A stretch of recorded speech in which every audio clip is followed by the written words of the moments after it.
No, Jason, you're welcome to stay. I mean, if you might start making ridiculous, loud, warbling noises, then we will we will mute you. But you're very welcome to be here in the meanwhile. And you can even interject if there's a really burning question. But basically, this is Jason's time for the next 20 minutes. So, just to be clear, the other Jason. Jason M and Jason L.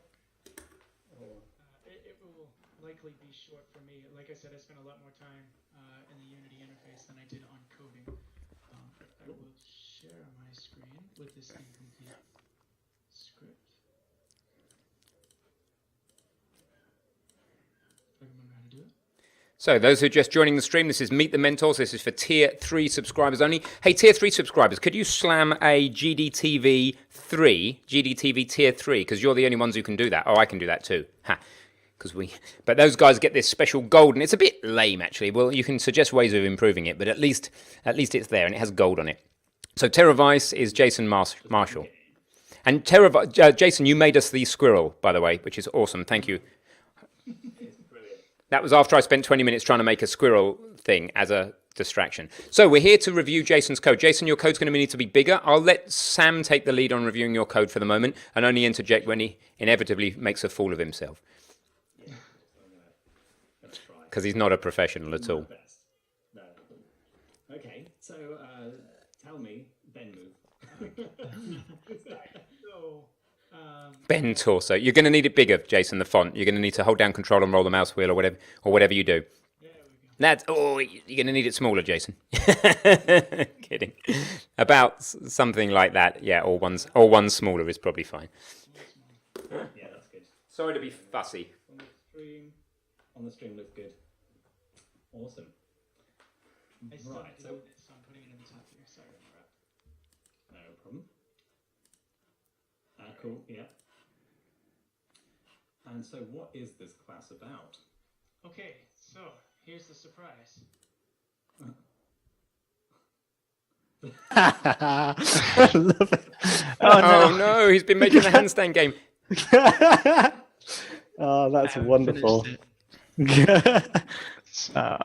That's So for those who don't know, there was a bit of a joke in the last video about there needing to be, because Ben did a handstand at the end of it, and there was a bit of a joke about needing to have a handstanding Ben game.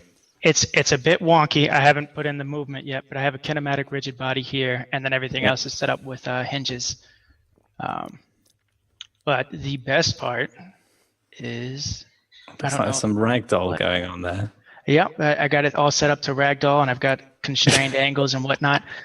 You're both my best friend and my worst enemy at the same time now. I went through and made a whole bunch of clips on the Twitch stream.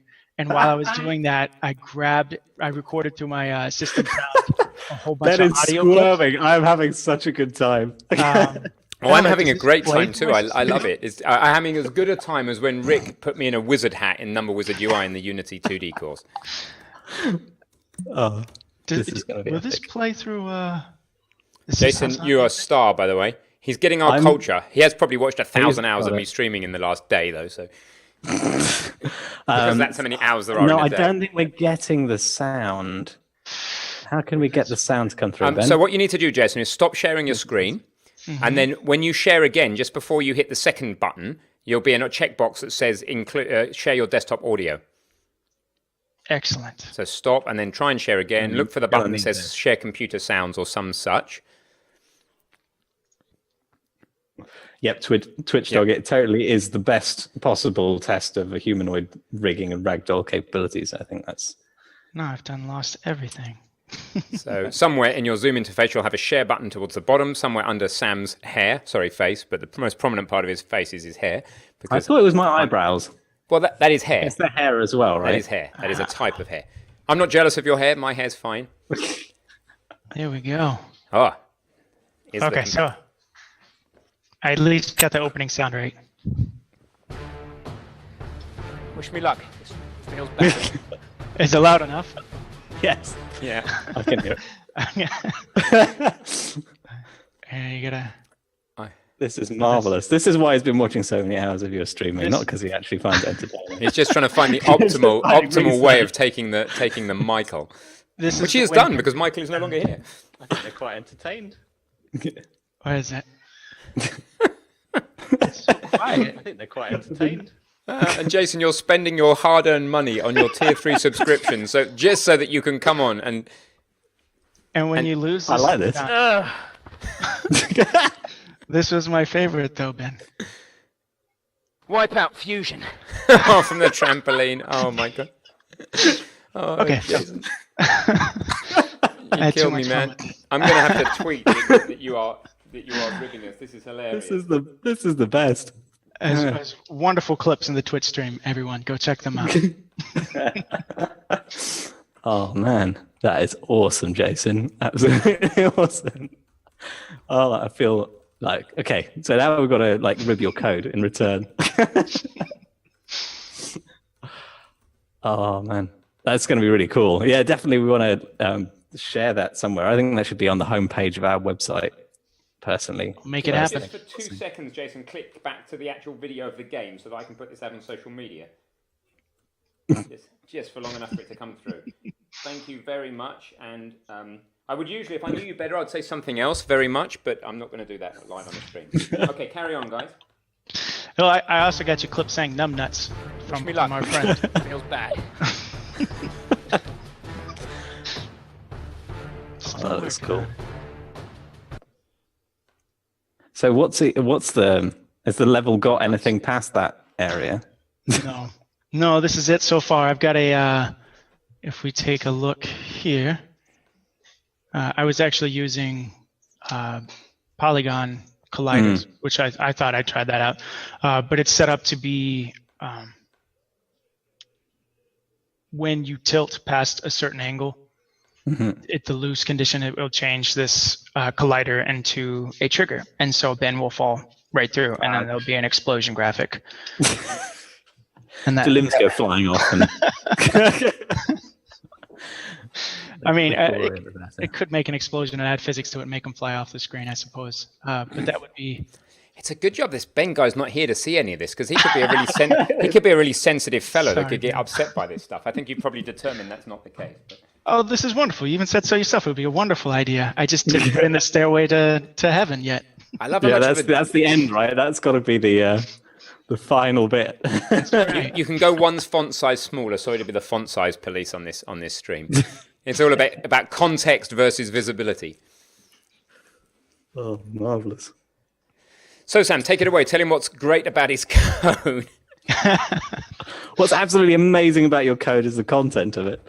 That's the first thing for sure. Okay, so let's see. Let's start with the variables, seeing as that's what we've got on the screen. So Ben move, presumably this is a class about moving Ben. Lose clips, try again clips. So this is all, first of all, I would say that this stuff here seems to me to be, would I be right in saying this is kind of annotation? This is annotation. Sorry, this is configuration is what I mean. So I wasn't quite sure how I was going to handle identifying which clips were set to these different categories, but I wanted to choose a random one of those categories during certain events with a random function with the length of the array. And instead of throwing it into a different class, because I wanted it to be in here with this review, I just kind of threw it in as a public array. So can you tell what I'm going to say about this? It should be something else. Close. Scriptable I object. was just wondering whether it should be a serialized field. Sure. Is there a reason it's public, basically? Now hold on, that goes like this, Sam. Public. Public. I'm not sure I get it. Oh, you're not hearing the audio clip? No, there's no audio clip. Oh, I'm gonna have to clip this though. I think people on the stream are hearing the audio Fail. clip. Oh, right. Oh, it must come through only to them. It doesn't come through on Zoom. Okay. Oh. So I'll just have to assume that that's what's happened. Cool. So that's that bit. We've got a turn. What's the turn speed? How does Ben turn? It's not really. I think it's a terrible naming for it. It is actually supposed to be rotate speed, not turn speed. So, but what rotates? His torso. So what I was adding in here was I guess an ease of rotation and the torso itself to try to add a little bit of difficulty. So like his torso would go 5 degrees this way or 5 degrees that way, and it would calculate off of tau. I was trying to do an oscillation and with a random variable on it. I didn't quite get there yet. Actually, that's what this script over here with a super error and everything started spinning off the screen. So I said, okay, next. So that's giving it a little bit of oscillating a little bit of sides. balancing, kind of making it look like he's kind of balancing a little bit, and it's out of the player's control. And it's not something that you have to counterbalance. It's just It's something that the player has to counterbalance. So the idea the player does have to counterbalance it. Okay. A and D will move him left and right, and then your mouse location over his legs will move his legs, and they'll have a weight to them. So you have an ability to move and to balance with the legs. So that's brilliant. Okay, cool. That should be pretty fun indeed. That's cool. Okay, so that's what the turn speed is. So as we've said, I think we definitely need a better name there. Should we put a to-do in, or should we? Let's just rename it now. What do you think that should be? I don't think rotate speed is specific enough.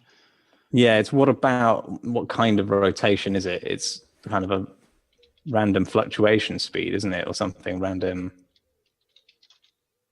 torso rotation speed. Longer the better is what I tend to say. If you're struggling, then don't worry about going for like 15 characters or more. Especially with a good IDE.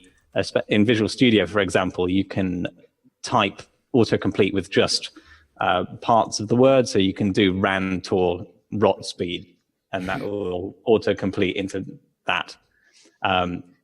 So I find that very helpful with long variable names. There's lots of that in Unreal. So cool. Hungarian casing it. Yeah, Hungarian casing. No, this is you, Twitch Dog. You look at you. He's like streaming. He's showing his face. He's talking in the chat. You're a multi-talented dude. Twitch Dog is Jason Marshall, by the way, people. No, that's Teravice. Just checking. But Twitch Dog should be in here with us, though, right? I think he is, but I think he's here and he's... Go on, speak, Jason. Jason Lee, speak. If you want to. Oh, I had my mic muted. Hey, Jason. I'm Jason Lee Dev. So this is the voice of Twitch Dog, right? No, Jason Lee Dev. Oh, I knew that. That would make sense, given that I'm doing really well with the names. I'll stop talking for a minute because I'm messing up all the names completely. Jason Lee Dev, welcome. Glad to have you here. I think Jason Marshall's doing a better job of making a fool of you anyway. Jason Lee... It's not my intent. Don't you twist my intent. That's fine. I do it myself enough. He does. Okay, so the opening clip, that's an audio source. That makes sense. There's all configuration. Let's just change those over to serialized field. That's really a quick job, isn't it?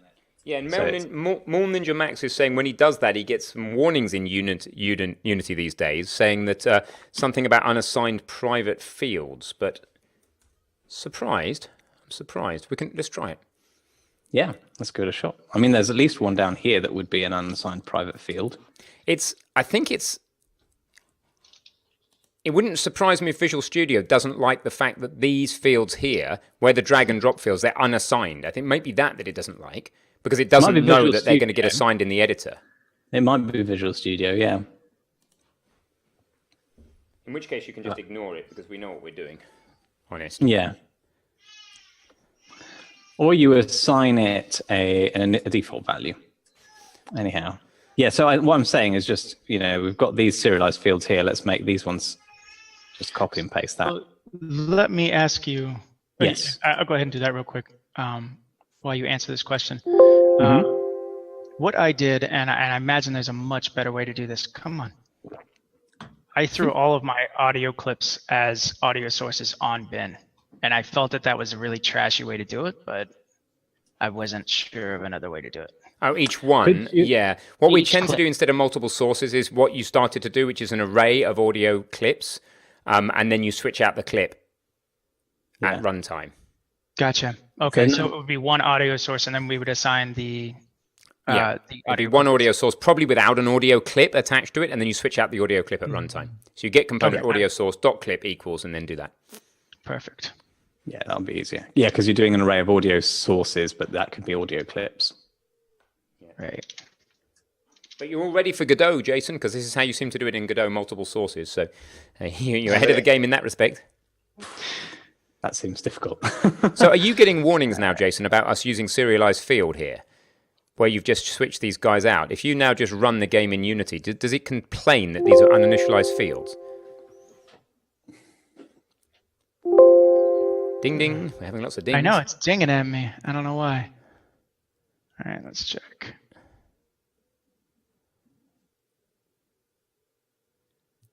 No, it's just a bunch of no-nos. You've got some assigned but never used. But...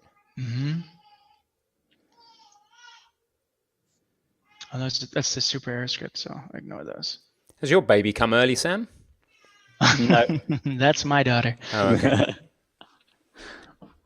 All right. Yeah, so I'm not getting any actual errors prior to, but... Wish me luck. This feels bad. Excellent. So there were some warnings in the console. What were those warnings? Those are unassigned variables. Let's see. Which script? Audio selected. Oh, it's got the private variable unassigned thing there. Yeah, but is that because it's actually unassigned on the game object? No, I believe this is to do with the. Wait a minute. Oh, it's assigned, but its value is never used. Okay, so it's just saying it's a redundant variable, basically. Right, because I haven't finished that one yet. Yeah, that's fair enough. That's something to consider later. You've married a coding style, Jason. Last week you were the free man flirting with all sorts of different coding styles, and this time you have married something. Has worked out, definitely. The only thing I changed was the underscore on my Goofy one underscore. here, just so you could see it. Sorry, Ben. Where's this? You did that on purpose. I did. I did that on purpose. You know how to double push all my sorry, buttons. Ben, You there. know how to push all my buttons, Jason. You know how to make me angry. No, it would be angry. And go vent it out on the trampoline. I could do that. I could do that. In fact, it's not dark yet. This could be the break. It could be. And during your break, guys, you need to do this type of somersault, that type of. Don't worry about the fact you're just on a hard floor and you're going to die. That's all fine. Yeah, exactly. A gainer. Gainer. Okay, so we've got the opening clip. That can be serialized field too, I reckon. Rotation angle. So is this a maximum rotation angle? I'm sorry, but this is going to be like a naming things review by the looks of things. This is the actual max of the random torso rotation. So what happens is it reaches the random torso fluctuation, and then doesn't fluctuate any further than that. So I have it set up to a random.range for a negative rotation angle and then positive rotation angle, and then so it will decide in between those two angles. When does that get refreshed? Maybe we'll see in the code.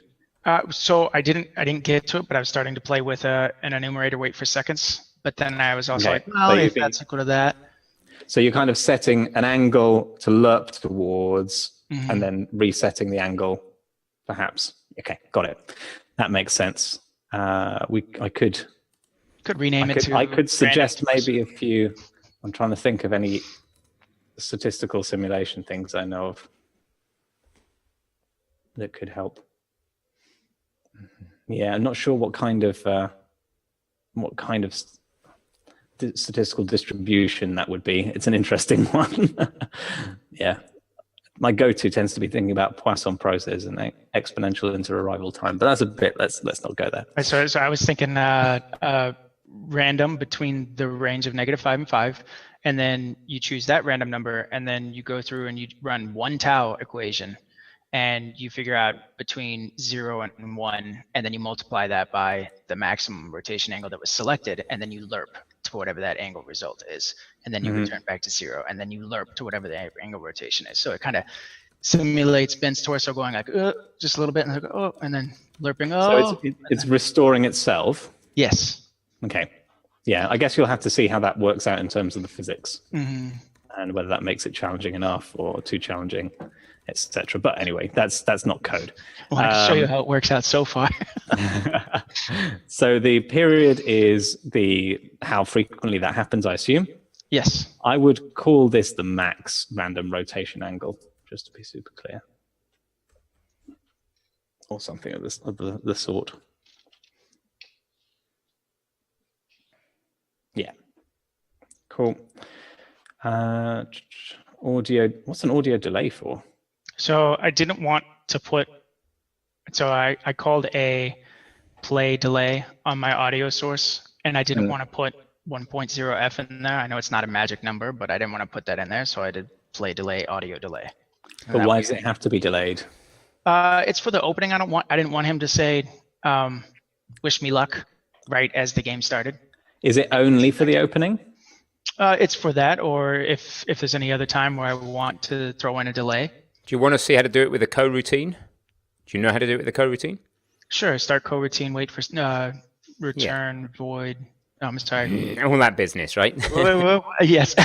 So you can, if you don't mind using a string reference, you can use the standard invoke that's built into Unity, and then you just put the method name in a string, and you put the delay, and then you have a method that just plays the audio. Or you could do it properly if you like, and make a new method. But so consider coroutine basically for the audio delay. Oops. Somebody's asked whether our Discord server is working. It appears not to be working right now. So don't know if it's that they host it, Discord host it, so I'm guessing it's their problem and that it'll come back up. Yeah. Right, so I think final variable. So all this is basically configuration, tip range value. Let's get round to the rest of the configuration after having looked at the classes. So, okay, so tipping point starts off at 0. Is tipping point a serialized field if you're going to set it here? I want to see it. I want to see and make sure that as he's tilting, because we've got two values as you'll see coming up. We've got the almost failing, where there will be a warning sound, and it's within the last quarter of that range, and then we've got the actual fail value, which is the. Yeah, that makes sense. So it's more of a debug visualization. Ben, do you have any kind of tips for that? Would that be the best way to do a debug visualization, or? It's in Unity. The other thing you can do, Jason, is you can take the serialized field off for a moment. If you try that, I'll show you a magic trick, and then save and run in Unity, or just go to Unity and wait till you don't need to run necessarily. Let's see the inspector. Let's watch it disappear in front of our very eyes. If you're not going to set it here, you just want to see it. Now go to behind your ear, Jason. Now go to this little puppy right here, which I've just drawn all over so you can't see it. And then go to debug mode in the inspector. And now your tipping point is visible, but you can't change it.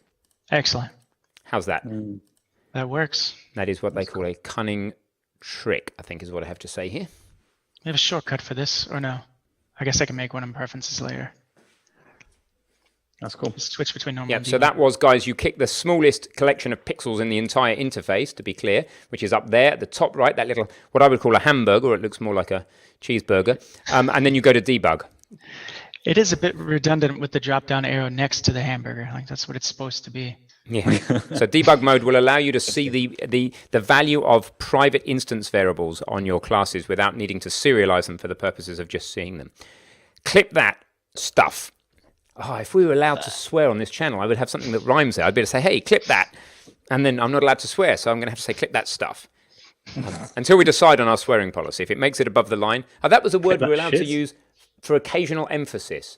So anyway, I'm going to go and wash this. This is a disgusting beetroot juice thing that's going skanky. See you soon. Cool. So while Ben's washing his beetroot juice, let's have a look at the start. It's added to the game. Pause there. It's already been added. Yep. So the Ben torso, what's going on here then? So you're setting the current game object to Ben torso. Is there any need to do that, or is that just a descriptive thing? So I think I started, yes, right before the stream, I was just looking up the API for getting the actual game object of a child. And I believe it's get children, and then you can... There's probably a get children. integer reference it, or you can do it by name. I might, because I originally had transform.find. You've got to think about how you want it to Right. know that the torso is there. So you could either put the reference in directly, or which is probably quite a sensible way. If this is the only place that needs to know that that's Ben's torso, then that would be a good way of doing it. Alternatively, if there's other scripts that also need to know about the torso, then you could find it by tag, would be another way. And I think finding it by tag, I think you can correct me in the chat, because I've been doing Unreal for like the last year and a half, but I think you can find it in the children, and that would be quicker than finding elsewhere. But start's definitely the right place if you're going to do it once. So let's see. And then we play the opening clip. I think that's fairly self-explanatory. Uh-huh.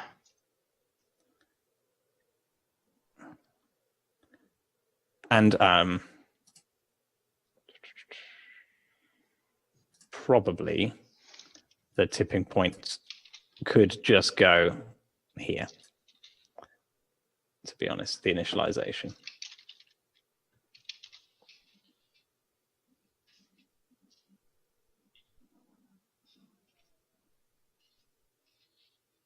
Nice. Yeah. Is that right? Apparently not. Something it's not liking. Yeah, that's, I was trying to do that and it kept throwing this here, game object does not contain a definition for blah, blah, blah. And that's fine. It's, what do they put sprite render as? Is there something else that's similar? Game object. I'll look it up later. Yeah, it might. You might not be able to find the component in children. You might just be able to get a game object by tag. Okay, oh, I scrolled up.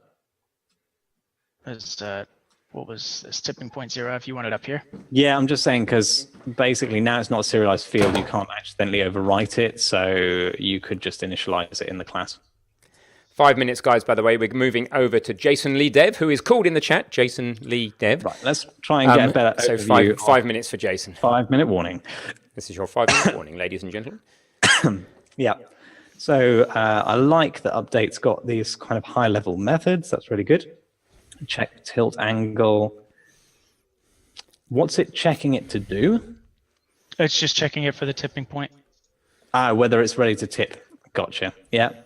That's probably Check for side fine. effects as well. You could do check at tipping point.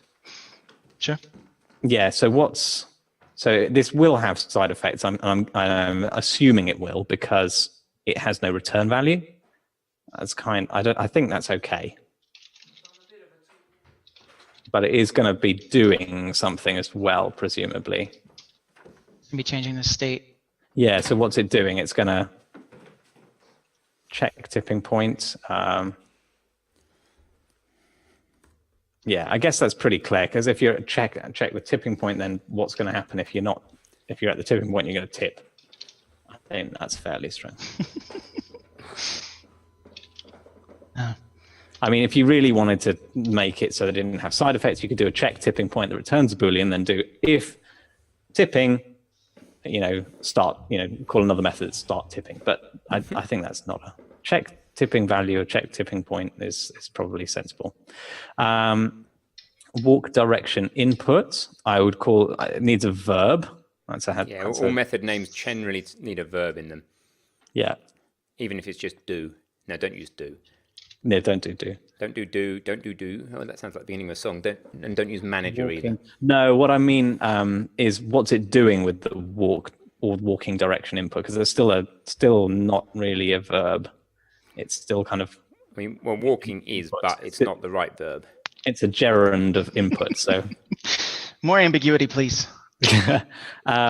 So what's it doing with it? If it's going to get something, it needs to return something. So you're throwing away that return value.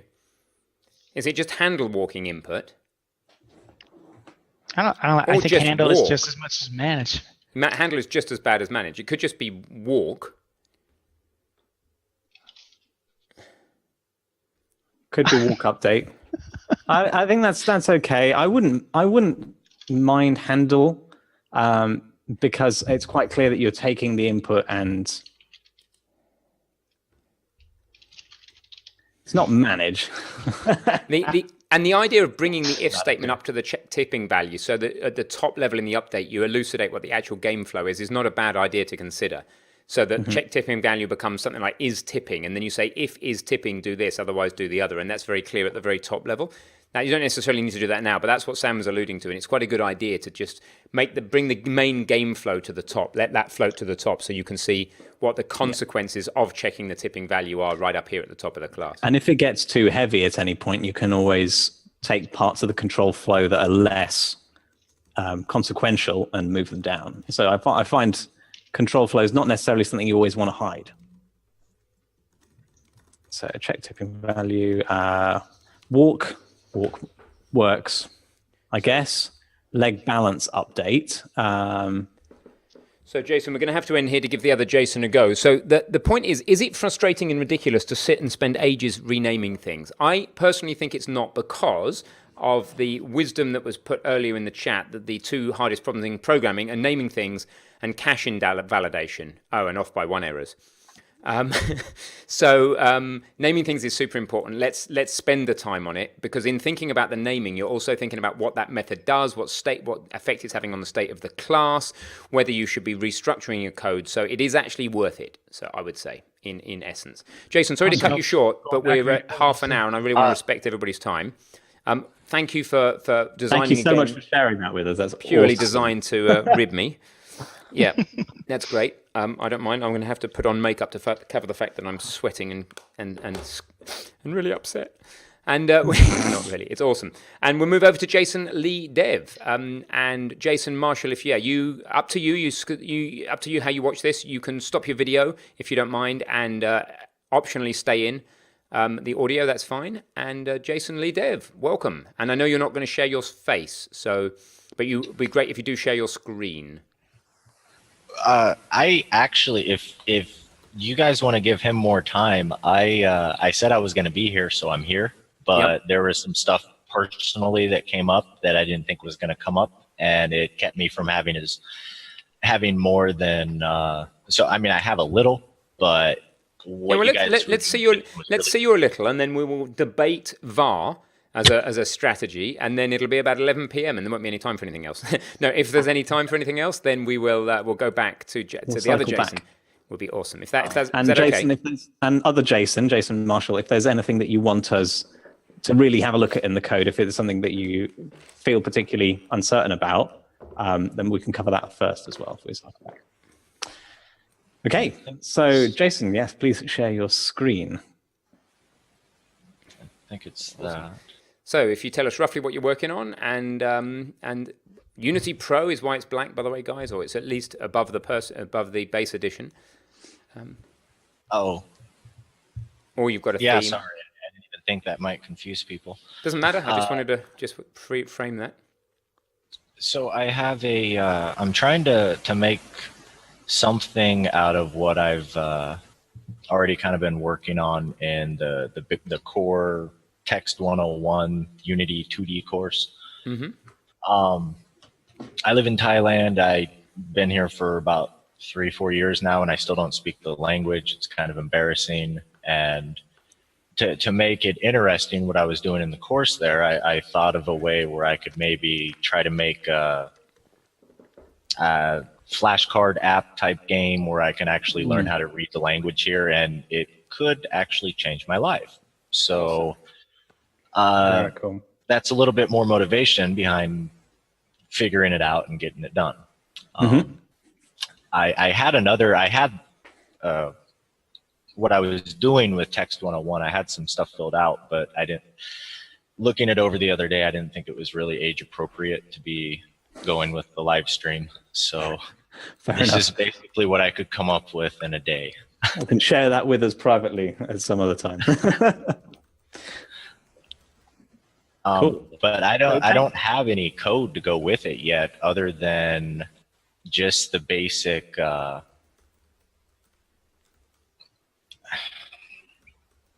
debug log to confirm that I was doing, because I hit a wall and realized I don't really want to do the input get key down. I'd rather put in a click mechanism so I can actually use a mouse.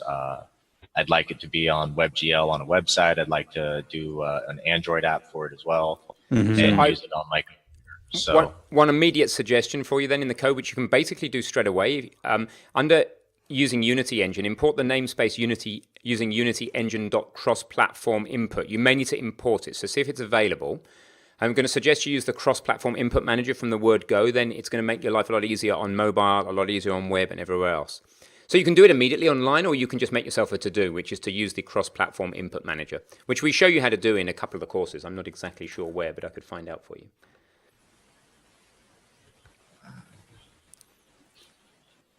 that was Platform input manager. Input manager. So what we want to just check quickly is that you've even got that package installed. So if you just go back to Unity for a second, I'll just make sure that you've got it installed, just help you through that little bit. It's a really useful tip for everybody. It's a straight lift and swap from the normal input system to the cross-platform input manager. So if you go to, and now I don't know where it is in this version, what are you in, 2018? Probably under, I'm not sure, just check the menus for me, probably Window. Package manager, probably, because they've just changed everything here. Then you want all. What we should have done is just see if cross-platform input was in there by default first. Built-in packages. And the all tab. I thought I did. Oh. And then if you've got cross-platform input in here, it may not be here, it may be somewhere else. I think they've moved it to the package manager. What do we got? Doesn't look like it's right there. I'll find out for you, and we'll look at something else, and we'll just come back. They just, because Unity 2018 is so new, they've just changed the locks on us. Not sure how you import it here. I'll find out and come back to you. But basically, what you're going to do inside the code is say using Unity Engine .input manager, I think is the namespace. Okay. Cool. So take us through, maybe in the meantime, what the functionalities you're planning is, and we can talk about that and some strategies about how you might be thinking about putting it together. Well, this is rough. I still don't know. I had another fine. Just a small change like that. Doesn't feel good to me. I don't know. You know, I constantly, I'll use an app and I'll think that, you know, this isn't very good. I could do way better. And then here I am. And it's like the art and the user interface design part of it. There's a lot more that goes into it than meets the eye. Yeah, it's quite surprising. But it's fun to do as an exercise, even if you end up saying, well, you know, I got halfway to being as good as an app that I thought I could be better than. But, you know, at least it makes you appreciate what work does go into those apps. Yeah. Well, this character is, well, I guess it'd be Ma for Thai, which is kind of the M sound. So ideally, if this were to pop up on the screen, of the 4 choices there, and this is the really complicated part about learning the Thai script. It's really hard to define because it doesn't match up exactly with the Latin letters. So they call it, well, I don't know if they call it, a lot of people call it karaoke slang for how you would spell out the Thai language with the Latin letters. So basically, there would be 4 options written out in Latin letters of kind of what it would sound like for the letter. And I guess you could go you could also go for a pronunciation library, couldn't you? So you could have, you could record yourself or a native speaker reading out the alphabet, and then you could randomly, you could pick the right one and then randomly pick another 3 and put them on the buttons. Exactly. And I do plan on getting a native speaker to do some audio for me. Yeah, I mean, that would be a good one. Then you'd need a mechanism to try out the different options, and then you'd need a confirm button, wouldn't you, to select the one that you actually wanted. just thinking in terms of a mobile app, you'd need some way to activate each sound to hear it. Mm-hmm. And then you'd probably have like vice versa. I'm definitely familiar with learning other alphabets. I've learned Cyrillic and Russian, so it can be tricky, especially when the sounds are just completely different, and you have to find some way of approximating them. Yeah, that's been my problem. I don't know, because I know how diverse languages are, but I was hoping that it could be supplemented with any language in the end, where if somebody wanted to learn Chinese or Russian or Korean, Japanese, anything with unusual symbols to the Latin letters or the Latin languages. Yeah, well, it sounds like it should be possible. Definitely something that just helps you learn the pronunciation between the letters. And that would be the core. Once I get done with that, I would love to try to use what the classes have to somehow find a way to make it more fun instead of just. But for the moment, it's quizzing. a flashcards app, right? Basically. Yeah, basically for now. Yeah. And then some sort of score might be quite fun as well. Exactly. So to be clear, are we going to pop up? You're going to pop up a Thai symbol, and then play a sound or not play a sound? Just pop up the symbol, and then what's going to be on the buttons? I was thinking that as the symbol comes up, a sound would play, Okay. and on the buttons would be the Latin spelling of the letter that is spoken and visually presented.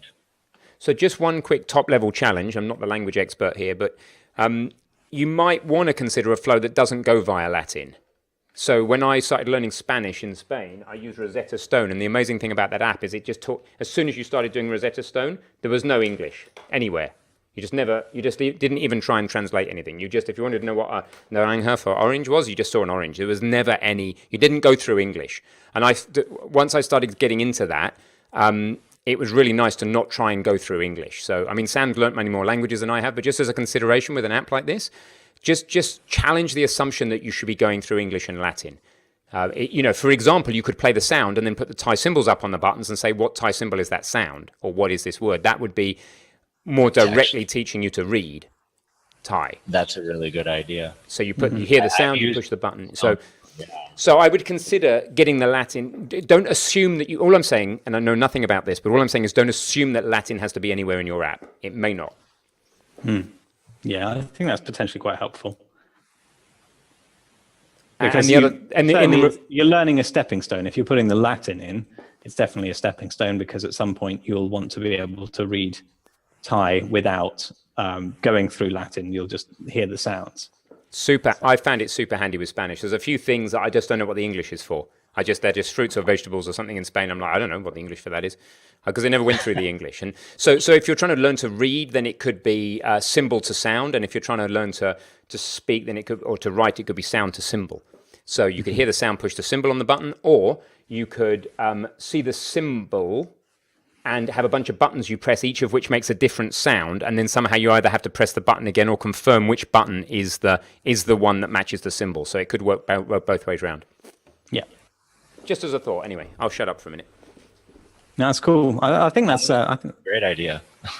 Yeah, I think that is a good way to go about it. Not to have unlabeled buttons. Essentially, you've got unlabeled buttons at the moment, like A, B, C, and D, so you can choose which option it was from there.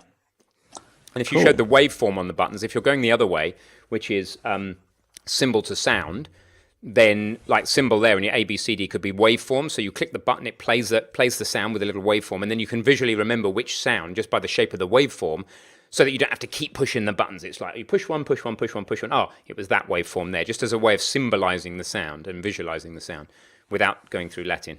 Anyway, just a thought. Mm-hmm. Cool. Could be a really cool app, by the way. Yeah, definitely could be. And I think it's a crowded space for a reason. There's a lot of people who want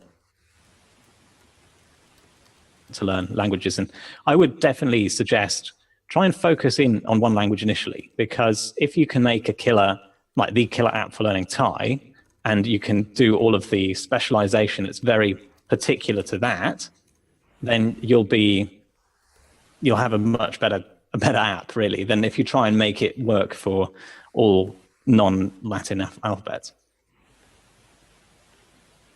Yeah, that makes sense. Cool. Yeah, and definitely some gamification. But yeah, that's a nice start, and I think it's a very cool app to have a go at. Definitely worth doing. Good job. Thank you for sharing that with us. So, mate, what are you going to do next? And then come on the next Meet the Mentors in a week, in a month, whenever you like. And what would be a sensible next goal in this for yourself that we can all hold you to account and help you with?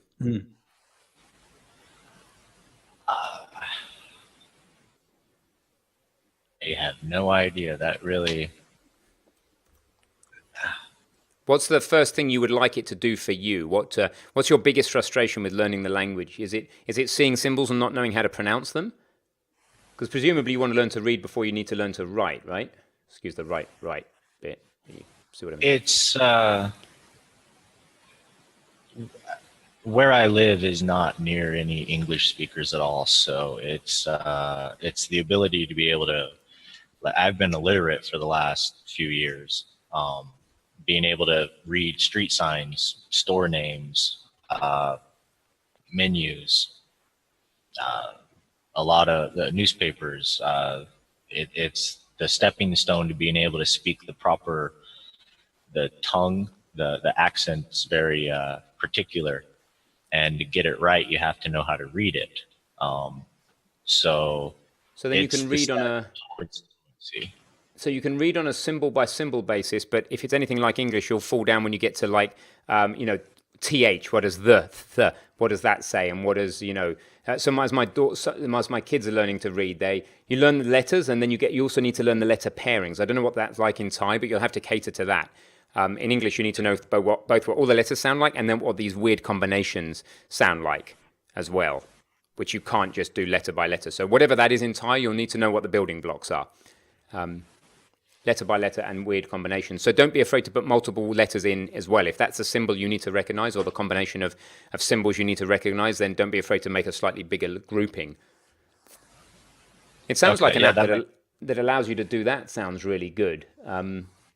I think something that shows the symbol, you try and say it. So you see the symbol, you say what you think you see, and then you have buttons that allow you to play back different options, like this, and then when you get the one that sounds right, you have some way of confirming, yeah, that was the one.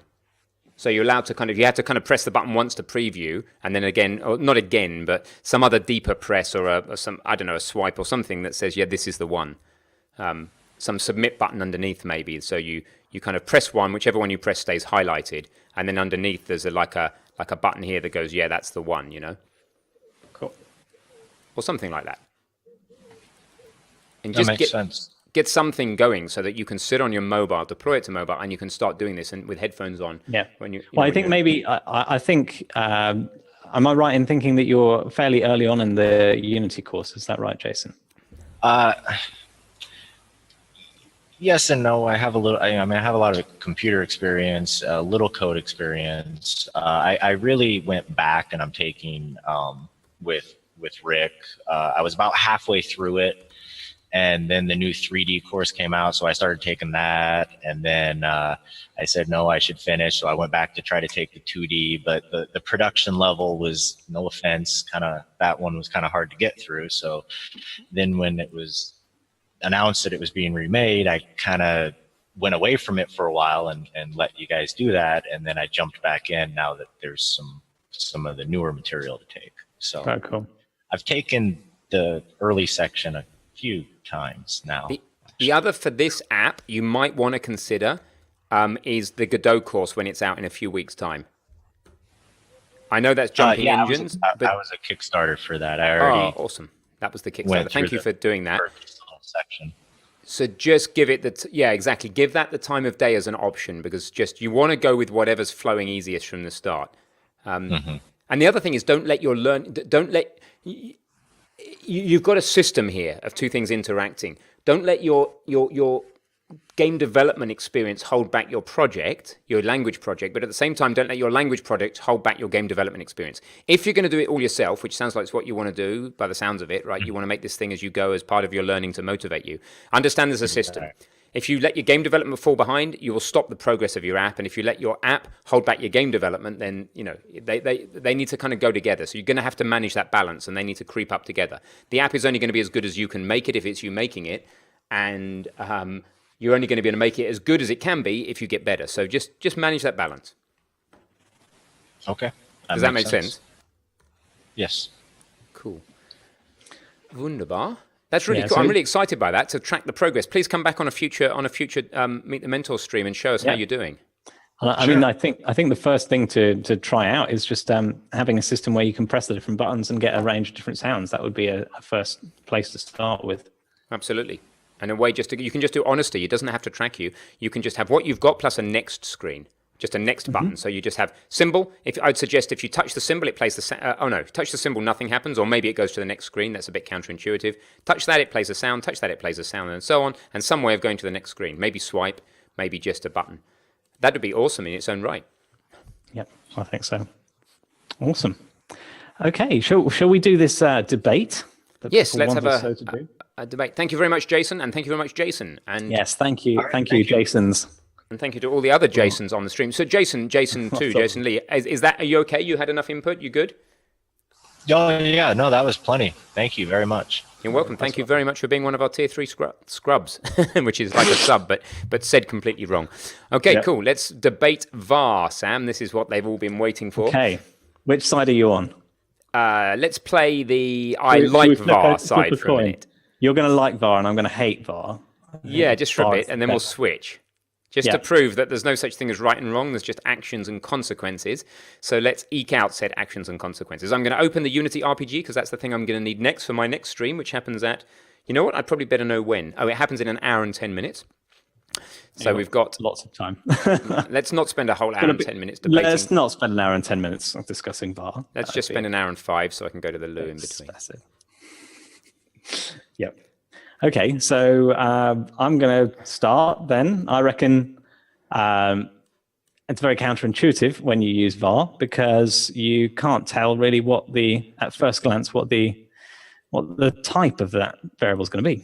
Let's just give them a little bit more context, right? Just like what on earth are we talking about? Have you got an example? Type of thing. So I can just make any old C# script. Let's call it a C# script called any old. There we go. This is an any old C# script. You see what I did there? This is comedy at its finest. Where's the crickets chirping? Yeah, it's one of these. We need Jan here. Here we go. That is very slow. Yeah, that one. I think it's through your speakers there. You did hear it. I'll tell you what, we can make sure you can hear all our beautiful sounds like this. I can do exactly the advice that I gave to the first Jason is share computer sound. Okay, I'm just waiting for the Mac to open several copies of Visual Studio when it only really needs one. And then I'm going to open the any old C# script. Here we go. We have the any old C# script open. And what we're saying, ladies and gentle people, is when it comes to... Now, we need to talk about this in two places. We firstly need to talk about it as instance variables. So let's talk about it not as instance. Let's take them almost through a beginner programming journey, right, just for fun.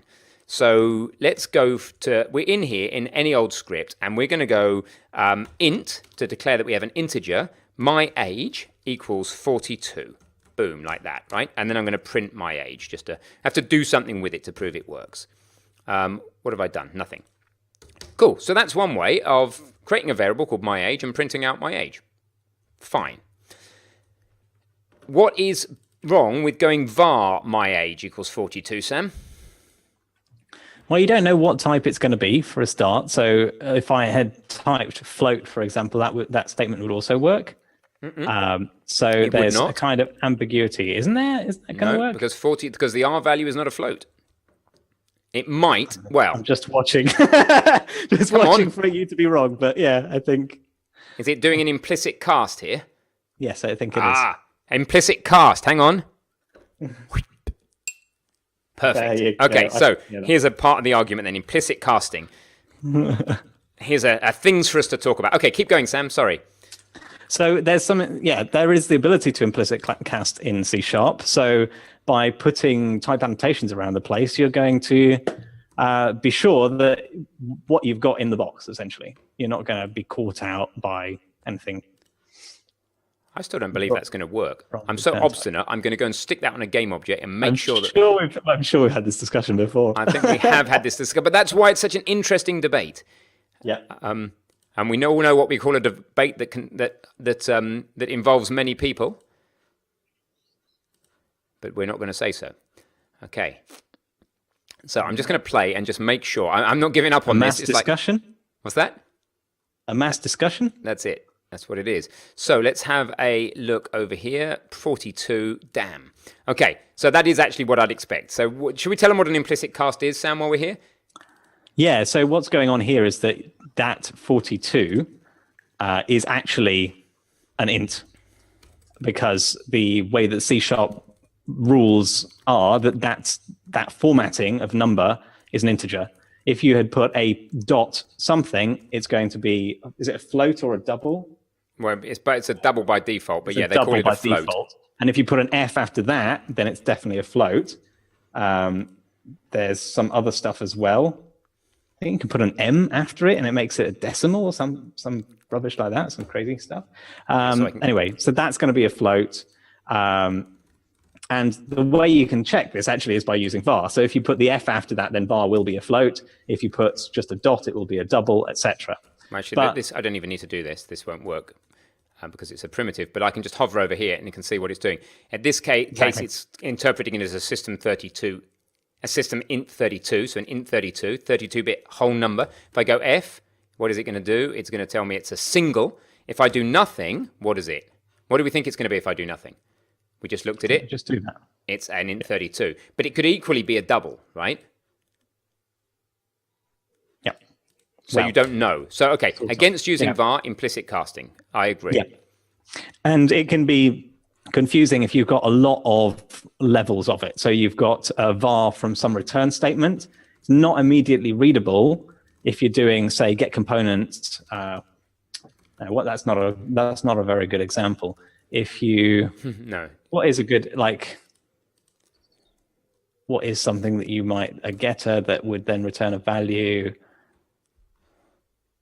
So just tell them what's going on here. This is type inference, right? It's inferring the type of my age from the R value, the right-hand side value here. And it is saying, in this case, I'm going to choose to interpret this as an int 32. And the danger is that we're not 100% sure by looking at that what that type's going to be. We also don't necessarily 100% care, but if I now start doing 41 and I start saying print my age divided by 2, what do we get here? Good question. Yeah, so my age is Shall we see what people are going to put in the chat? Yeah, in the chat, what are we going to get? Yeah, put it in there. Now, yeah, exactly. If we go int my age equals 41f, what are we going to get? Well, this should complain because 41f, the R value, it says it cannot implicitly convert. That's admitting that it was trying to implicitly convert a float to an int. An implicit conversion, blah, blah, blah. You see? Yep. So it's saying now if I wanted that to be an int, I'd have to do something ridiculous like that. And now I'm saying take this 41 float, cast it into an int, and then it will fit in my age, which is an int. Which is awful, by the way. Don't ever do that because it's really not clear what's going to happen. If you had 41.5 and you cast it to an int, is it going to round up or down? Absolutely. You just don't know. Not obvious. You'd have to know. And that's what we're trying to avoid. Ultimately, this is exactly what we're trying to avoid, what I have highlighted, right? We don't want it implicit. If you need to round, then use the maths functions and round and make it really clear what you're doing. And, under the surface, so that's going to round to the nearest. You can do seal, I think, for sealing. You can do floor for floor. Yeah, that round documentation was not very helpful because it didn't tell us which way it's going to round. But yeah, okay. Well, it will round to the nearest. It will do the standard rounding rules. 5 goes 0.5 and up goes up. Yeah. So that's at least clearer. But it won't. I don't imagine that when you're casting an int, it's actually rounding. I reckon it's truncating. So, it's not. It's basically a round down, and you wouldn't necessarily know that. Yeah. So, what do we think the answer to that would have been? To this 41 divided by 2. Yes. So, what is 41 divided by 2? It's going to be 20.2. 5. What are we going to get when we do print my age divided by 2? 20. We're going to get 20 or we're going to get 21. They're the only two sensible answers. There's probably a whole bunch of not sensible answers. There's lots of not sensible answers. And it depends whether it rounds or truncates. We Or get error. 20. Yeah. So Now, why are if we you getting think 20? about that, if you think about that, it's your classic division and remainder. So you can do the division here, and it's doing how many times does 2 go completely into 41? Well, it only goes 20 times in completely. And then there's a remainder of 1, and you can find the remainder as well. And this is why, when you're coding, whenever you do divide, there's a brother to divide, which is this puppy here. So then you're now doing the divisor and the remainder. So that mod symbol there is the remainder. These two go together very much. You often use this, right? These two together. Mm-hmm. So if we show that. Yeah, So now exactly. it's showing you what's going on. The remainder is 1. Why is the remainder 1, Sam, not 0.5? Because 2 goes into 41 20 times plus 1. Okay. Rather than leaving. And also the thing about these operators is that they're both entirely integer operators. They take integers as arguments, they return integers out, so they couldn't be 0.5. Apart from this operator here, in the case of float, is no longer an integer operator. It's actually a floating point division, right? Yep. So, and that's another disadvantage, I guess. Oh, I wanted there to be more advantages for using var, is that it can change the, it can override operators, basically. It can change the way that this divide operator even works because I've got a float. So it can lead to implicit, everything implicit, basically against using var, the one word is implicit. Implicit operator overloads, something like that. Operator overloads are always implicit, right? They are, but the problem with them is that you may not realize that you've changed the behavior of that division because the type change. So they're always implicit, but it's more of a danger because you're not necessarily completely cognizant of the type. So if we do that with a float, while our RPG guys, with their new questing system, which you can find out about on the next stream, with Rick Davidson, a bald dude from Australia, and yes, I'd say that to his face. When I insult people, I only say things that are probably less bad than I would say behind their back. So here we get 20.5 and 1. So maybe it's better that we can see the code. Maybe it's better that we go like, sound effects are optional. Yeah. But So yeah, modulus is still working in the same way, essentially. It's a little bit confusing. Yeah, so lots of confusion, and you need to get to know your system, right? So if you force the types, then you can be more clear. Okay, so implicit's one bottom line as to why one's worse than the other, one's better than the other. Let's get some for using vars, Sam. I think it's amazing. Okay, why is it amazing? To be honest, because it does away with a lot of typing for a start. It does away with having to repeat yourself. So if you're doing, for example, a get component of type, so like get component with the square angle brackets, then you've already put the type in there because it was a necessity in order to use the correct get component. And then why would you repeat yourself again at the beginning of the line? It's really obvious what type that's going to be.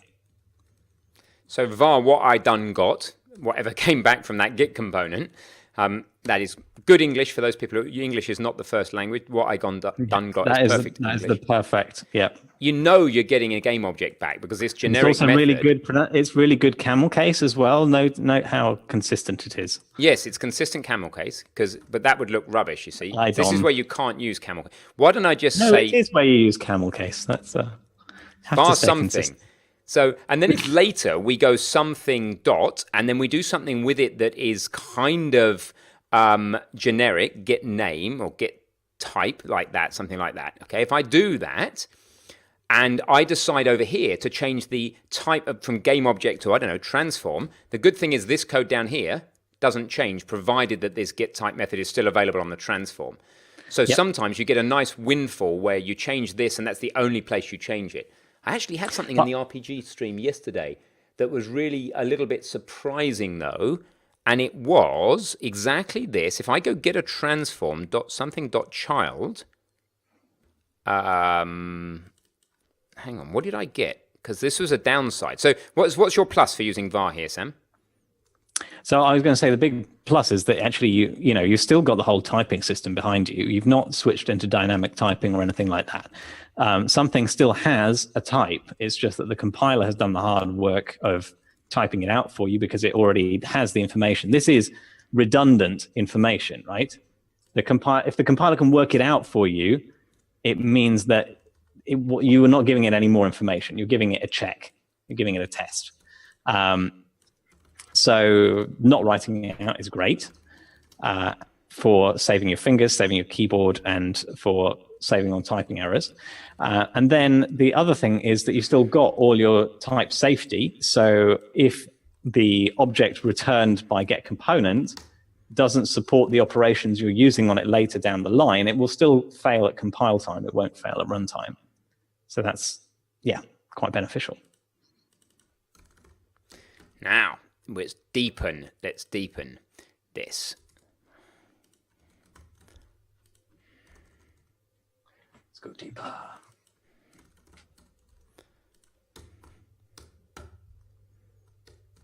Oi. It's not this. 1 second. No, I created something subtle the other day, Sam. Mm-hmm.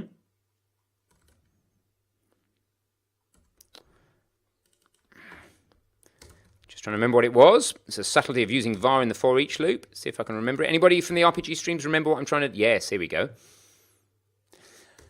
Okay, so we go and get a thing, which is, say, a transform. So it could be the quests here. In fact, let's go look at my quest code because that will show us exactly what the issue was. And we can talk a little bit more subtly here. Quest. Was it in quest? I think it was. For each. Or was it in quest completion? Or was it in... I don't remember. Quest journal. I think it was in the quest journal. Give me a second. I don't even know where it was. Sam, talk to them a bit more while I work this so I was going to give you a few more, some more advantages of var that come from Stack Overflow in this case. I didn't just think of them myself. So one great thing about var is that it actually forces you into good practices, because if you want to use var, you have to give it an initial value. You have to initialize it with something, which means that your variable is initialized, it's not null. And that's always a good practice. So it encourages that good practice. Another great thing is that when you use var, you don't have to do using of the library that your type comes from.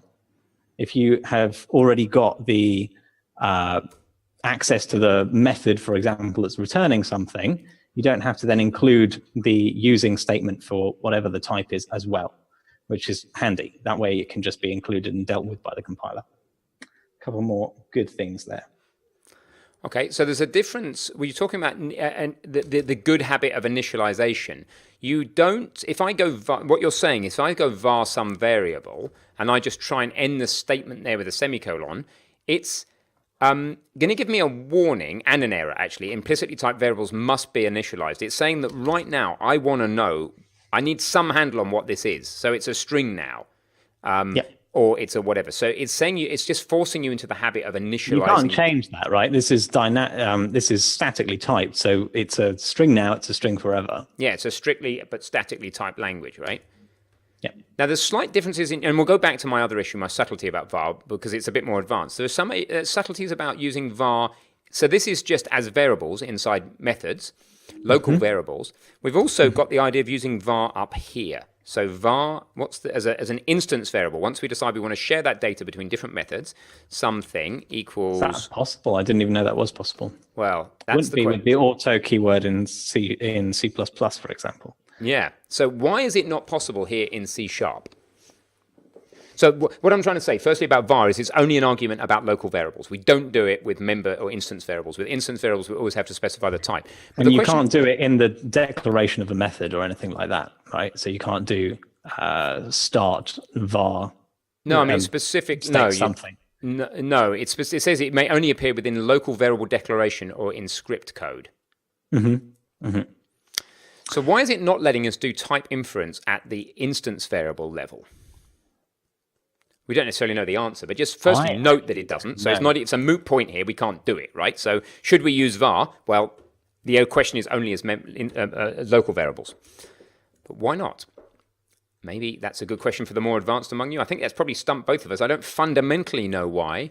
I don't see a fundamental reason. I think it might just be poor practice. Is it stack heap, Sam? Is it going on the heap, and therefore you need to know how much memory to allocate? It could find that out. As in, if it can infer the type here, right? Yeah, but if it's something like a list, it's got to deal with that anyway. So it's not about memory allocation, you don't think? No, I don't think it's memory allocation. Okay, so we don't know. Is the bottom line? We don't know at the moment, but you can't. I guess the problem might be if you're doing something more complicated than this, it wouldn't necessarily know it at the right time in order to do other inference in other modules. So it might be in terms of like the order of compilation, it might be something more involved in the C# module system. But if you search Google, you will find, as Teravice has, Twitch Dog has said, or Teravice, which one said? After we roasted you, there was something about roasting. Roasted me. Teravice, just been on, said after I roasted him, he went and looked about it. If you look up about var or not var on the web, you're going to get both sides of the argument. You're going to get it saves typing. It literally saves. The main thing is it saves you typing. And that's a play on words, typing and typing. It saves a lot. It can save a lot of typing, especially when you change things. You're going to get arguments on the other side that says everything's implicit and you don't know what's going on. If you're using a language like Python that's dynamically typed, you're always effectively using var. You're always in that world. Well, worse actually, because you don't. It doesn't even stay the same type through the execution. It doesn't stay the same type. Yeah. So it's both dynamically typed and you don't need to know it at compile time, right? Yeah. That is the dynamically typed bit. Yeah. So it's not a type inference. Type inference is very different to dynamic typing. So what we're doing in C# is type inference, which is that before you even compile the code, it is making an effort to work out what this variable type is for you. Basically, once I've gone int int age equals 32, or whether I go var, actually, let's be more specific. Let's say one that's undeniably the same thing, float health equals, 98f, is exactly the same as going var health equals 98f. Those two things are completely equivalent and will compile almost certainly down to precisely the same assembly, right, Sam? Absolutely the same, yeah. Yeah, because this is determined at compile time. In something like Python, which we're not talking about here, completely different. The thing can change type even at the time. Now, one thing that's super useful in not C#, but essentially the sibling keyword in C++, which is auto, is that C++, especially in some of its libraries, has incredibly complicated templating. And you end up with types that are about, 10 pages long. And you don't want to go and type those out. So using auto in those situations is a miracle, basically.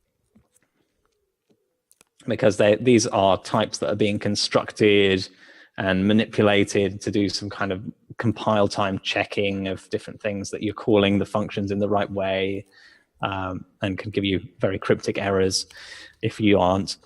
I want to put another argument for, Sam. Mm-hmm. For helps you explore, which, by the way, guys, note, marketing, careful. That sounds righter than it necessarily is just because it rhymed, okay? Don't be trapped. I mean, I do this stuff all the time, but just because things rhyme doesn't mean they're right. Anyway, helps you explore. What do I mean by that? I often get into a bit of code and we go something like this. Var, I don't know, I just need the child, I just need the thing. And I don't really even know what I can get. So I'm going to go and try and get a component. And what can I even get? I can get a transform, I could get a whatever. And then it's a more natural order, isn't it? You just have to think about the type of the thing that you're about to operate on. Exactly. And then what is that thing? Oh, well, it's actually the parent. Okay, so I'm going to go and get the parent transform. And by the time I've done that and I've checked it, I'm like looking at that line, why would I change that back to transform? Why would I bother? Yeah. It's just more natural. I need a variable. I don't even necessarily know what I'm going to call it. Right? I've tied the type down completely here with this generic method, and then I've finished the line. So stop typing, saves you typing types type thing. That's the point. I don't need to go back and type the type. So there it helps you explore. Yeah. So we're going to need to look. Another good point is actually that if you're using var, it encourages Very you to use. Very interesting. So if you're using var, then you need to name your variable much better. If you have the type on its own, then it's very tempting sometimes to just say text box text, or basically text box the thing, because the type is giving some idea of what it does, but it's not really good enough. So it leads you into a sense of false security about your naming. So this goes back to my text that everybody loved, which actually I don't mind. I still defend saying text because if something's of type text and it is just text, you would call it text. And what we're trying to do is to get you to notice that this is the type with a capital T and this is the small type. Hover over that. That's interesting. I think if you hover over the warning, it's going to be an uninitialized warning. Okay. I thought there was something it was saying. Something along the lines of what you were actually saying, like that basically you should turn text into var because of the repetition. But I think I might have just imagined that, so never mind. Now I can't do this because this is a string and a text object is not a string. It's when you get that's exactly where you get into text and all this type of stuff.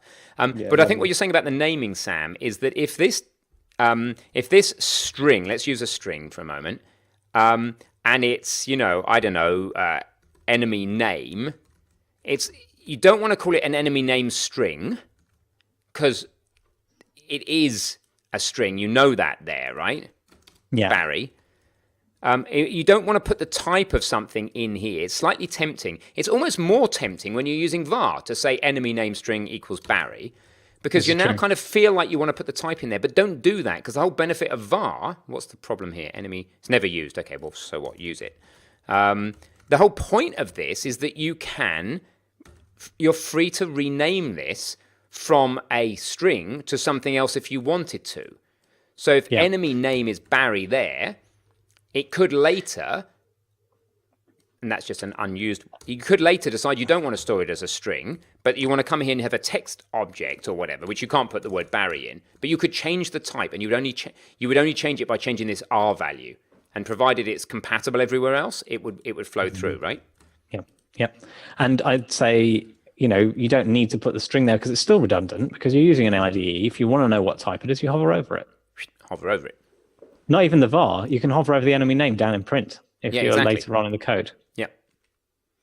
So nothing lost. That's what I say. But anyway, I'm definitely a big fan of using var.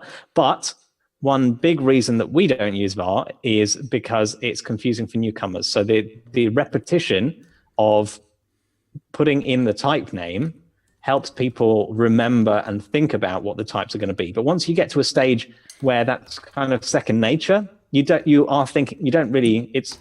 just kind of going on unconsciously that, parent equal get component transform, obviously it's going to be a transform. You don't even have to think about it, so you don't worry too much. I've just slammed in the reasons to become a tier 2 subscriber, because remember, guys, whatever you're doing, whatever games you're making, whatever you're marketing, it slipped in there, you need to keep marketing. Everything's about marketing. So when you're making your games, keep telling people about them. And when we're streaming like crazy late in the night, we need more people to be tier 2 subscribers. So that's why. Okay, so Sam, var. Okay, I've got a var weird thing here. Let's have a look at the var weird thing. Black sheep. Have you anyone? Where the hell's that flipping thing gone? Gone, bugger, it's gone. Oh, that was a word, that was on our list, wasn't it? We've talked about what language we allow. Not on the list. That was on the list for emphasis. It was in amber, that word. Amber. Yeah. So that was for that was for emphasis, that was fine. I can't find it, which is embarrassing. It's Quest Journal is what I'm looking for, but it's not here. So I'm going to have to view the Solution Explorer. It's getting to the end of our stream time, isn't it? It is, but we're going to talk about this if it kills us. Yeah, well, it might do. It might do. So here, what I'm doing is in the RPG, I've got a object here called quests. Now, we are very strangely using the hierarchy in the game as our quest database, so that at any time at runtime, you can pause the game and see what state all these quests are in. And it's actually, I did this almost as a joke and almost to upset Sam, because I thought if he ever code reviews this, he'll hate it. And it keeps working, and we keep building on it, and it just gets better and better. Oh, what's this? Put them in as game objects. Yeah. They are just getting... No, it's great. It's great. I love it. You won't. I knew you'd hate it, but I'm like, this is a big finger to Sam. So when Perceptual Lucidity asked Rick in the middle of the night, why is Ben doing it this way? It's because it would upset Sam, and it keeps working. So I will change on a dime the moment it stops working, but right now it works. And Stops working at upsetting Sam, is that what? No, I don't know. It's not upsetting. It's just only stops upsetting Sam. I've only just started upsetting you. But the quest journal thing now goes through all those game objects, basically, and updates some text based on it, right? So anyway, the bit that matters is for each child in quest parent, list the quest if it started, passing through the child. Twitch Dog's response, rotate quest 180 degrees. That's exactly why I don't like it. Rotate quest. Yeah, okay. So you don't like the fact it's got a transform on it. Well, you can take a... Yeah, one of those. Yeah. I don't care that it's got a transform on it. I can handle that tiny bit of that for all of the debugging benefits and lack of data in two places. We'll bring Sam round. You wait. You watch him on one of our streams. Terabyte is asking for a clip. Asking for a clip. Yeah, guys, remember to clip if you think something's funny. Anyway, what we're doing here, just to be clear for the more beginnery people, is we're just iterating through these child objects of these quests, right? We're just going through those puppies there. So we're saying for each transform child in quest parent, list quest if started child. That's quite simple. Why can I not go var here instead of transform? Because we cannot convert from object to Unity Engine transform. Now, quest parent was a transform in the first place. It's a transform there. Oh, that's ugly. That's just horrible Unity API stuff. Really? So the problem here is that the quest parent is an iterable object, and the type that it iterates over is object. Why? No. Unless it actually iterates over different things depending on the type, but I very much doubt that. I can't imagine that it can take that into account, but maybe it can. So maybe by saying over transforms, it can go over all the transforms in the children, and if you go over all... I think you can iterate over different aspects. Over all the audio components. Well, we'd find out if I go game object. This is the wrong type here now, but if I didn't try and call through child, you have to actually run it to see whether it's just a cast that's going wrong. Yeah, you would have to see it at runtime. Yeah. But then I've got to change I could just not make this call. So if we go for child in quest parent, let's see if it fails.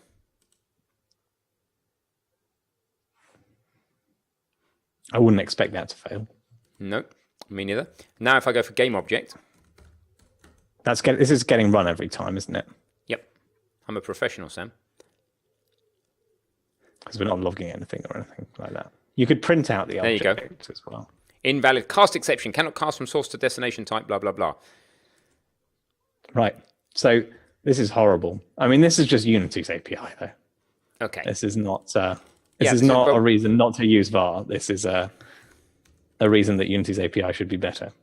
Well, yes, but it's a reason not to use var in C# in Unity, which is the context we're in. So there are other more advanced, more subtle consequences that you may not realize are there, basically. Mm-hmm. But then, if you default to using var and then it doesn't work, like it doesn't work at compile time there, then so what? You just then go back to using transform. It doesn't exactly. Yeah, my go-to for local variables is generally var. Yeah. With a bit of awareness, with a bit of hovering over variable names to make sure you can see what type inference is going on. But for instance variables, you have to specify the type, so let's not even discuss it. For local variables, you I would go to VAR personally. It's just more natural when you're trying to explore, because you don't always know what you're about to write. As I said before, what actually happens is you go VAR, I need something, and I kind of need a something. So what can I do? I'm going to go find game object, or I'm going to go game object dot find by tag or something like that, right? And then I'm going to go in and go string reference, I don't know, player. Oh, hang on, sorry, string reference.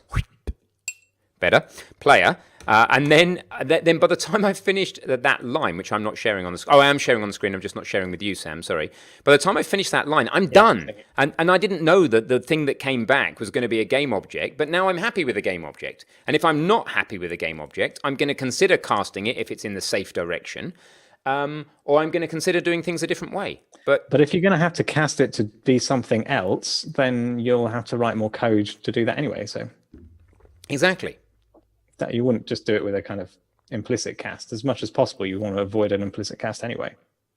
Perceptual lucidity. There's my error. What's the error? Perceptual. What are you seeing that I'm not seeing? Asymmetric eyebrows. Pause for stream delay. Humor me a second. I am humoring you a second. Question mark. Perceptual lucidity is one of our most. Make a quest parent an array. Make quest parent an array.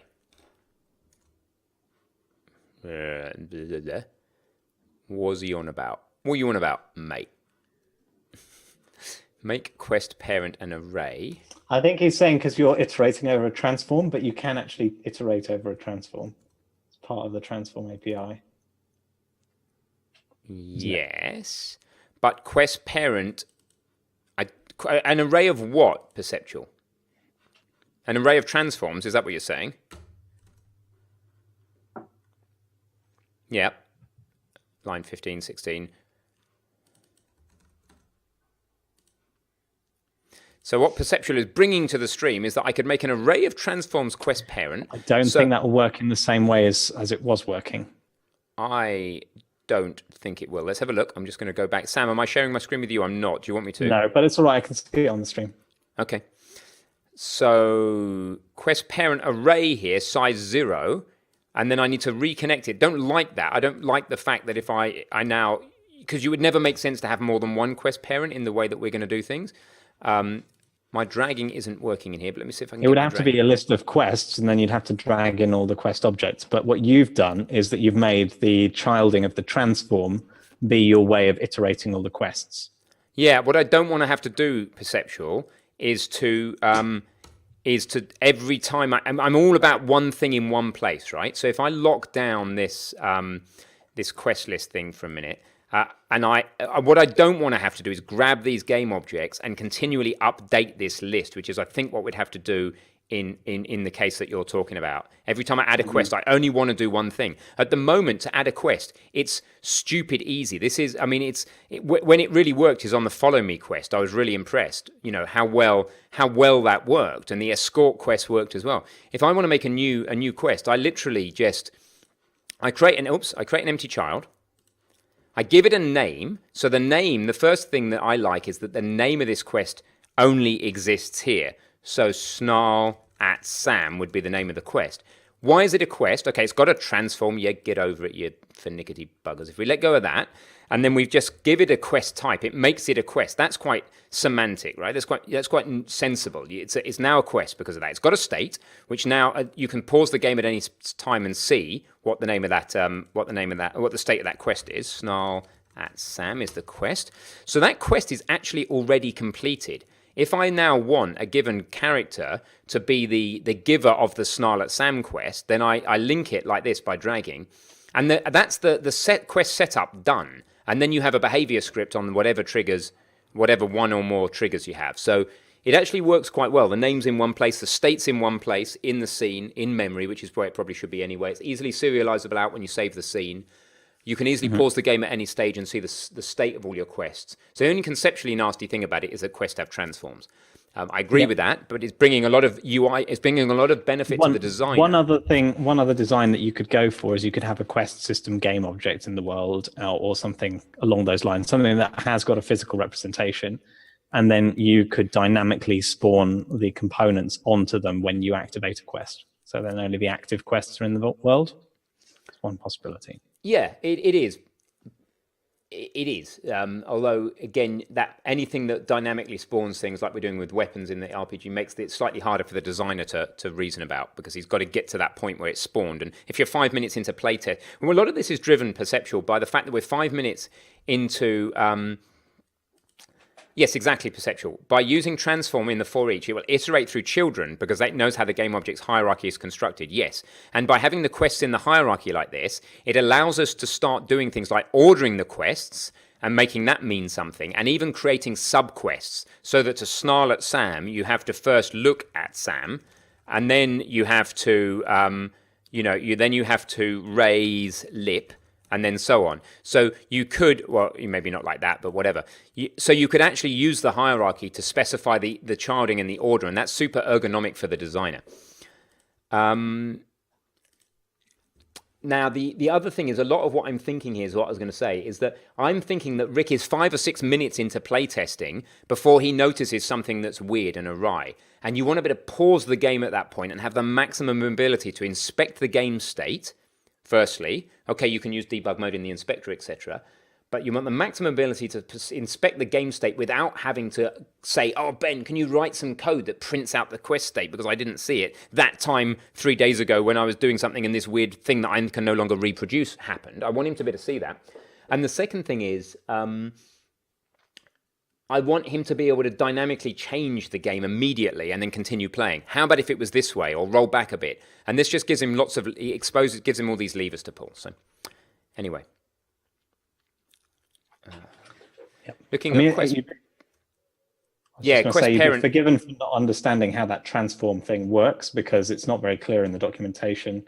As in, there's not a function that tells you that that's what you can do with the transform, but it is basically the first thing in the transform documentation. If you look at it on Unity's webpage, just posting the link, that is a way that you can use the transform. So you can iterate over it like that. You see, that is... Where does it tell us that we can iterate over transform, Sam? The example code. Oh, only in the example code. That's a bit. Yeah. It's a shame that it doesn't tell me. It should tell us that it implements... It also supports enumerator, so you can list through children using. It says that in the bit before the example code. Yeah, it does. And does it? It's slightly surprised it doesn't tell us that it implements that interface. I guess their documentation system doesn't really have a way to represent that.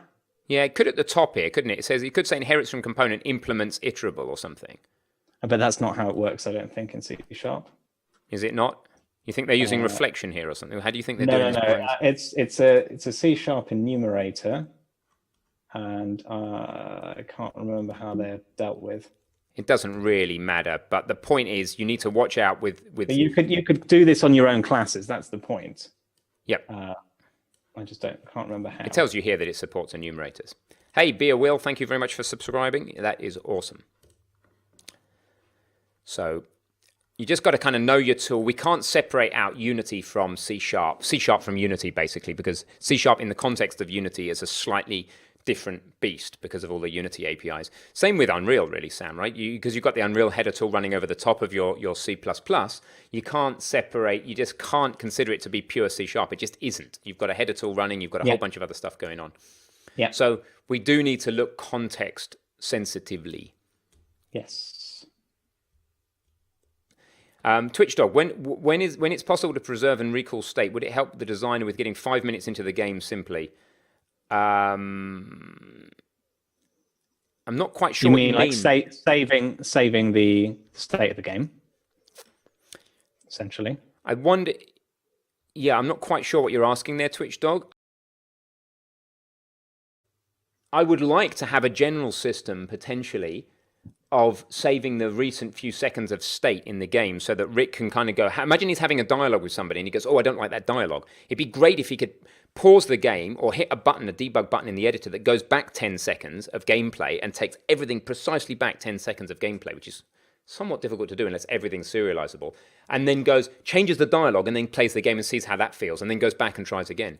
So that would be really cool and something that he'll probably say isn't worth investing in, but it would be super cool because it's that, look, when you have a bug with a bit of software, you're using your bit of software, you get a bug, you go, oh, bugger.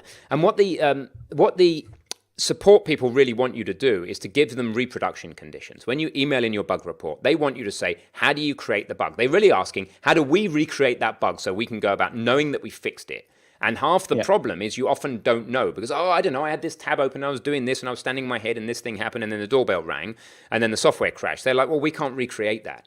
And that's what I'm worried about as a bigger game gets going, is that Rick goes, I was in a situation that something happened and I can't recreate it. Well, let's give you the maximum ability to recreate things and then change. Not when it's a bug in the code, but when it's a bug in the game flow, the dialogue, the whatever. Anyway, we're getting into the RPG stream, which starts in 27 minutes. So yeah, I was just going to say that out of pure interest, people who are interested in a feature like that, there's a web-based game programming language, or actually just a web programming language that's functional called Elm. And what's really interesting about Elm is had that to get Elm in here, Sam, didn't you? You can wind time back and forward. So if you just jumped over something, experienced a bug, you can wind back and play through it again and see, because it's doesn't have any state, so you can replay the state entirely through it. It's very cool. Which is awesome. Now, but obviously, it's not something you're going to go and create your next AAA game in. So we could very briefly talk about replay systems, and then I think I have a quick break, and then we go to the next stream, which is going to be, the next stream is going to be me at 10 p.m. trying to write coherent code into the RPG. It may turn into this. It's going to be very amusing. Yeah, if I detect that I'm not going to be able to write code for beep, then I will just talk to Rick in more general terms. I might be able to write some code. We'll see. So replay systems. Let's talk about a couple of fundamentally different ways of doing it. We did this in our rubbish section on the end of the 2D course. I'm trying to sell this, which was called, what was it called? Twin Sticks. We did a tiny bit of replay system in Twin Sticks. One way you can do things is you can record all the user inputs, every single user input and the timestamps. And then you can use that to go back to a previously known game state and put all those user inputs back in. Talking about single player games only. Let's not even discuss multiplayer games for a minute. Single player games only. And if everything's deterministic, which nothing else apart from the user input can influence it. And nothing else apart from the user input can influence the game state. So an offline game, then that can be a reasonable way of doing things. Advantage, big advantage. Time can't change it, for example. Yeah, the real time can't change it, right? The time of day. Yeah. So, and not all physics is deterministic. When they do things like joint constraint solving, for example, they often use random numbers in that. And where does the random number come from? Well, if they reset the seed, it might take into account anything on your machine. What websites you've been browsing, if it's looking at the heap or the system time, or you don't even know, right? Anything. Your mouse movements recently. Realistically not going to replay.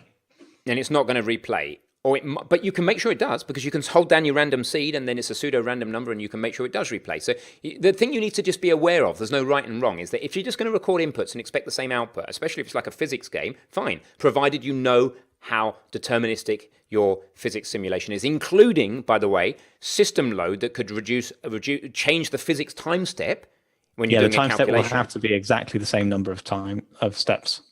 Yeah, exactly, because your integration errors are going to be different if the frame rate changes. So you need to be careful, right? When you try and do a deterministic, assume that a physics simulation is going to run the same way a second time. It might, but you just need to be very careful about making sure you know whether it will or won't.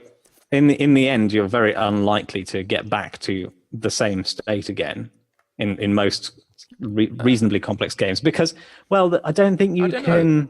I don't know. But what physics system are you going to use? Because if you use anything that's built into Unity or Unreal, it uses physics on the back end, and that's non-deterministic. If physics matters to the gameplay, if your game is like a real-time strategy, especially grid-based, and you're saying move this unit here, and that unit trundles off, and there's a bunch of particle effects and physics as a result of that, we may not care. So this is the intermediate ground. We may not care if it replays precisely. We don't care. Yeah, so there's some elements that we will not care about. True. Yeah, so you need to know what you care about and what you don't care about. That's the kind of thing. But that's even worse, because what's going on if you're not using physics and you're moving things through your normal update? Doesn't that mean that then you're going to be moving with a variable time step based on your frame rate? Yeah, the frame rate can influence, and it can influence your rounding, but it won't necessarily influence your rounding in a way that matters. Again, you just need to know whether the rounding is being truncated because of floating point precision and stuff like that. It may not matter. It depends on a lot of things, right? And it's not simple to answer the question, but you need to be super aware that if you just put the input through again, you may not get the same output. But by the way, your game probably should get similar output. If it gets drastically different output for the same input again, there's something wrong with your game. Because that's not true. You can have unstable physics simulations, and that's quite normal. You can, but it's really irritating if they're very unstable as a player.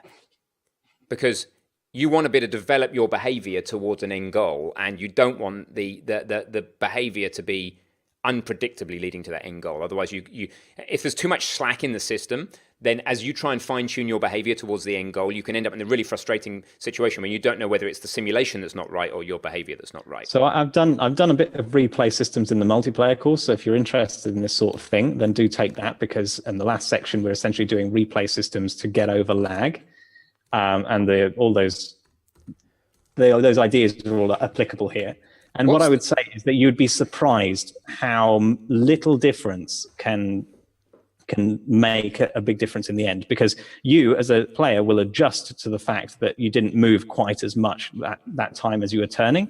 But if you have a small change in rotation followed by, and you're going at a decent velocity, you'll end up in two completely different locations. Absolutely. If you just we did say we weren't going to replay talk about multiplayer though, because that makes it much more complicated. What's the three-letter code? Oh no, but this isn't about multiplayer. That's just multiplayer was a way of using a replay system. So we had to build a replay system that was not multiplayer specific. What's the three-letter code, Sam, for the multiplayer course? UEM. Thank you. We're pasting the link. It's an awesome course. Trust me, Advanced C++, Sam Multiplayer, go get it. Yeah, Butterfly Effect, as Mir Hex says in a nutshell.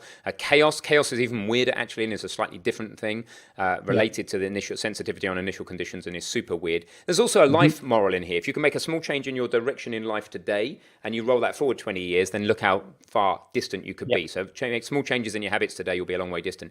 So the other way, Sam, to do a replay system, if you're not going to the advantage of storing the inputs is it's tiny. It's just bytes of data.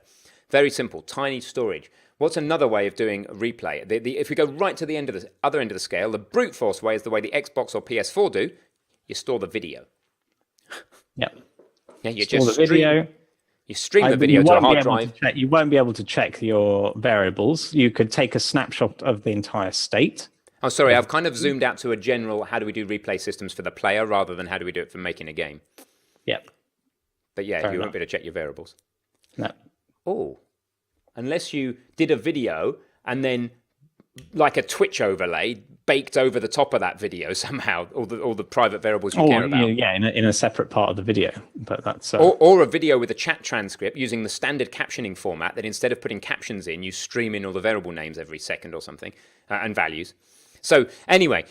There's a huge range of ways of doing replay, and one way is one extreme is just a straight video capture. At the other extreme, it's input and hope for the same output, and discussions in between. Nothing to do with VAR though, so should we keep talking about it, or we should go and see our respective wives? I think for 20 minutes. Yeah, I think that's the time, and then I'll let you get on with your 10 o'clock programming. Okay. Good luck with that. That's awesome. I might spin the camera around, let them watch the sunset here, leave the Unity RPG music in the background. You've still got sunset now, it's set.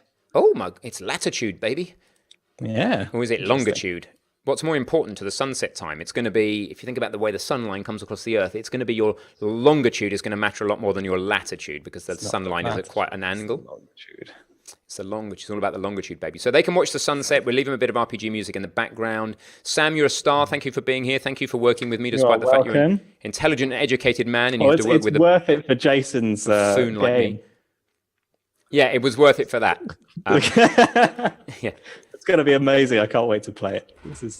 Jason, I love you and I hate you at the same time, which is always the best basis for any relationship with me. Absolutely. Should I, ladies and gentlemen, leave the stream running? I always ask this, and I know what they're going to say, for 19 minutes, or should I not leave the stream running between now and the RPG one? I'm going to stop it, regardless of what you say, because I want it to have a different name when I come back, because the VODs are going to suck hard if they all look like the same thing, right? What we're trying to do here, we're trying to be nice to you guys. I mean, trying to make sure that when you click videos, that you actually get like properly named videos, and we can't do that if I don't stop the stream. You actually get like. So, and I'm going to stop it. And please stay though, despite the fact I blew a raspberry at you, and that Sam's leaving, so there's no reason to be here anymore. No, there's no reason to be here. You can watch and catch up on our previous amazing videos. We could do a replay. We've got 20 minutes. I'm going to go find a video. Yeah, I can go find a 20-minute replay. Excellent. That's a great idea. Thanks for that one, Sam. I was going to recycle that as my own idea. I'm going to look for a popular short one, even if I have to stop it. Even if I have to stop it short. Yep. Understanding version control. I'm going to replay. It's not very good at teaching you version control, but I'm going to replay it anyway. I'm going to replay Understanding Version Control from the RPG of a couple of weeks ago, and then I'll be back online shortly. So goodbye, good riddance, stay online, and I'll see you with Rick, by the way. The reason to come back, by the way, is not to hear me going off, but see Rick. Yes. He'll have woken up and he'll be fresh-faced, and Ben will be like, which is the opposite of his usual morning meetings with Rick. Exactly. Sam, thanks for being here. You're a star, a gentleman, and a scholar. Ben. It was fun, as always, and we'll see you soon, tomorrow. You coming over tomorrow, physically? Yes, physically. Yeah, possibly. Yeah, probably not. I ate a lot on Sunday. All right, see you soon. Take care. I will. Actually, I'm going to leave this meeting because Rick is going to randomly turn up at some point. So let's. Oh, this is strange. This is just my beard. Let's do a rerun. I'm going to have to find the buttons on here to press, and as soon as I've got the buttons, I will stop the stream and immediately restart it again before you can say, "Blimey, he's restarted the stream." That's probably a challenge that I'm sure that you will raise to. I just need to go find it in the rerun thing. I'm going to add a video called Version Control. RPG Prototyping 2 Version Control. And if I rerun that, it tells me that it will finish at... doesn't really tell me. Oh, at 10:04. I'll stop it slightly early. I'm going to start the rerun now. Enjoy it, guys. I will be just having a quick break, and then Rick will be diving on with me at 10 o'clock in just 15 minutes. So stay tuned.